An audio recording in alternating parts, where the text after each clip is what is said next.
E o deputado estadual André Fernandes, do Republicanos do Ceará, fez uma denúncia em suas redes sociais. Ele mostrou uma prova escolar que foi aplicada em uma escola municipal em Fortaleza e que contém ataques ao presidente Jair Bolsonaro. Acompanhe. Pessoal, vejam que absurdo.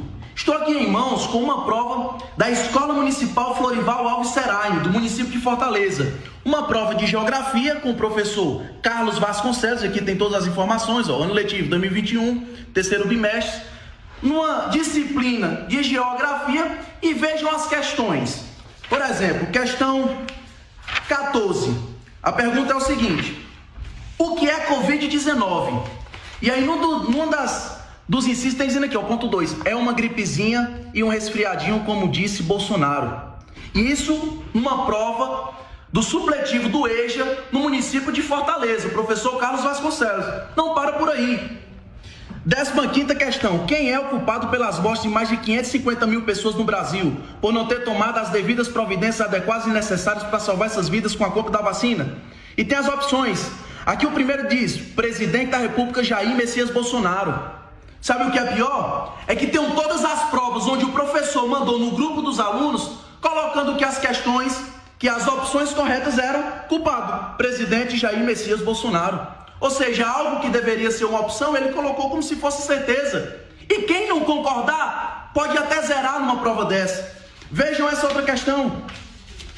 19ª questão. O presidente da República, Jair Messias Bolsonaro, mesmo sem ser médico e não tendo nenhuma formação na área da saúde, estava prescrevendo medicação sem nenhuma confirmação de eficácia comprovada para a população brasileira, remédio para o combate ao coronavírus. Quais os nomes desses medicamentos? Opção A, hidroxicloroquina. B, cloroquina. C, ivermectina. D, os remédios indicados por Bolsonaro sem eficácia nenhuma no tratamento da Covid-19 são todas as opções das letras A, B e C. E essa, senhores, é a opção do qual o professor colocou como a opção correta. Isso aqui que eu estou em mãos é um absurdo. Chega, inclusive, a ser crime. E eu estarei dando entrada na AGU. Não pode ficar desse jeito. Estarei também solicitando providência na Secretaria de Educação do município de Fortaleza. Acompanhe os próximos passos. Começo essa com você, Bruna Torlai. O que nos diz desse caso, Bruna? Nossa, isso é na nossa cara o que todo mundo chama de doutrinação, né? As pessoas falam que não existe, que é conspiração, que não é bem assim, mas isso é doutrinação. Não chega nem a ser uma prova em que se evidencia, se usa como, sei lá, peça para interpretação de texto, excertos jornalísticos que afirmam isso, a gente sabe. Não é isso. Na verdade, está se fazendo propaganda do que os jornais militantes, com jornalistas disfarçados de militantes em suas redações, repetem sem cessar. Está se fazendo propaganda do discurso de quinta categoria dos senadores da CPI circense. Então, isso aí é uma peça de propaganda convertida em material pedagógico. É uma violência à educação, é uma violência à liberdade de consciência e também de uma mediocridade fora de série. É analfabetismo funcional por parte do professor que está lá, misturado com má intenção. Porque se ele fosse um pouquinho mais astuto, ele saberia que se ele quer fazer uma doutrinação assim eficaz, ele não poderia assim ser tão explícito, né? Então a gente percebe que é um militante burro, um militante imprudente e que evidentemente atenta contra qualquer tipo de pessoa que acredite na possibilidade de se melhorar e adquirir habilidades por meio da educação. É um desrespeito, né, Vitor? Você, Ana, temos 1 minuto. Vitor, uma pergunta. Nós temos o nome dessa escola e desse professor ou não? Acho que não, Ana. É uma escola de Fortaleza, mas a gente está sem o nome aqui. Vamos levantar. Vamos levantar, sim, porque é importante a gente divulgar, porque isso, como a Bruna disse, não é um movimento isolado.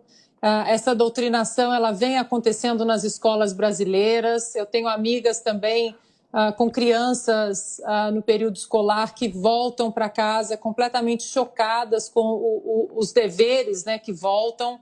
E você não pode questionar, a criança não pode questionar na sala de aula algumas questões como essa, algumas provas em relação à doutrinação. Muitas mães que ficam ligadas, né, na doutrinação política, na doutrinação ideológica, essas políticas de gênero aí também, né? Nós contra eles o tempo todo. Algumas mães estão muito ligadas e ficam chocadas com o que chega em casa, e é preciso fazer o que elas fazem.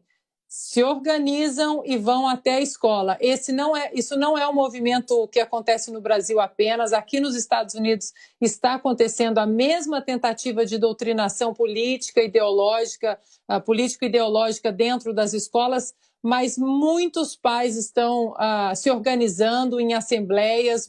Aí você vê as pessoas que estão ali, brancos, negros, asiáticos, índios, não tem absolutamente nada disso que estão falando, estão se organizando para acabar com isso. E está funcionando, viu, Vitor? É preciso que os nossos pais aí no Brasil também se organizem em grupos de WhatsApp, porque isso é um mal, é uma conduta muito vil que colocam aí diante das nossas crianças, e é preciso que as mães, os pais se organizem no Brasil, porque aqui nos Estados Unidos eles estão se organizando e está funcionando.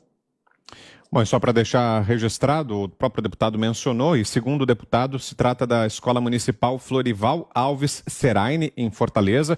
Foi aplicada essa prova pelo professor Carlos Vasconcelos a estudantes do EJA, que é o ensino de jovens e adultos.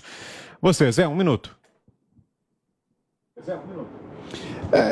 É uma militância burra mesmo, né? Olha, Vitor, eu sou do tempo em que o professor era chamado de mestre, ficava num patamar acima e era muito respeitado, né?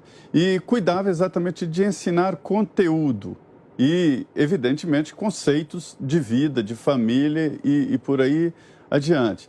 E aí as escolas passaram até... Esse aí é muito explícito e eu chego a dizer que é burro, né?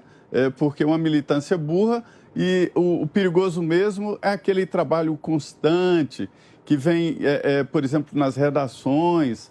Era o caso do Enem, né, em que as pessoas treinavam fazer uma redação e emitir conceito para agradar os fiscais, agradar os que iam corrigir a prova, e não no que ele queria, não no que o aluno gostava. Quer dizer, se ele emitisse um conceito fora daquele conceito geral, que todo mundo sabia, era até ensinado nos cursinhos. Esse não, esse é burrão, e esse professor deve ser punido.